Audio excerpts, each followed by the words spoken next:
እንግዲህ በጣም ታሟል፣ እስካሁን አልነቃም እያሉን ይገኛሉ። ውድ ቤተሰቦቼ እንግዲህ አብርሃም ሆስፒታል ገብቶ ጭራሽ እንዳልነቃና በጣም በጠና እንደታመመ ዘግበውልናል። ውድ ቤተሰቦቼ እንግዲህ እኔ ጋር ያለው አዲስ ነገር በጣም ብዙዎቻችሁ እየጠየቃችሁኝ ነበረ፣ ትኩስ ነገር እያላችሁኝ እንግዲህ ይኸው አሁን ይዤላችሁ መጥቻለሁኝ። በምን ደረሰ ላላችሁኝ እኔ ጋር ያለው መረጃ አብርሃም በጣም ደህና እንደሆነና ሙሉ ለሙሉ ጤናማ እንደሆነና እንደነቃ በቃ ራሱን ስቶ ነበረ፣ ነቅተዋል። እንግዲህ እነሱ እንዳሉት ሆስፒታል የገባው ራሱን የሳተው ሄርሜላ አፈቅርሃለሁ ስትለው ነበረ እያሉ እያወሩ ነበረ።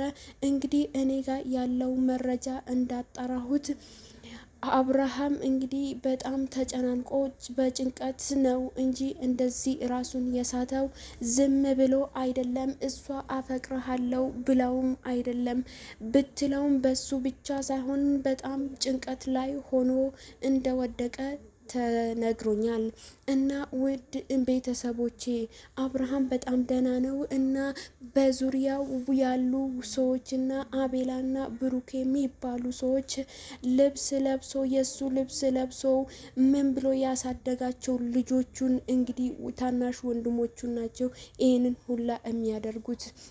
እንግዲህ የኔ ውድ ቤተሰቦቼ ውድ ፋሚሊዎቼ አብርሃም በጣም ደህና ነው፣ በጣም ደህና ነው።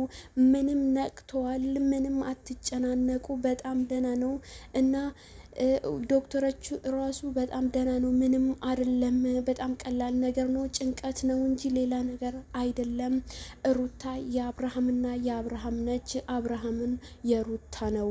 ስለዚህ ሰው ሳይሆን አላህ ነው የሚያለያያቸው እንጂ ሌላ ነገር አይደለም። ሁለቱንም አንድ ከሆኑ አንድ ይሆናሉ፣ ካልሆኑም አልሆኑም። ስለዚህ ግን ይሆናሉ የሚል ሀሳብ አለን እላለሁኝ። ሄርሜላ እንደዛ ብትሆንም ሚዲያ ላይ ወጥታ ባለትዳር የሆነ ወንድ እኔ አፈቅርሃለሁ በማለት እንግዲህ ህይወቱን ለማበላሸት ብላ የተነሳች ሴት ነች።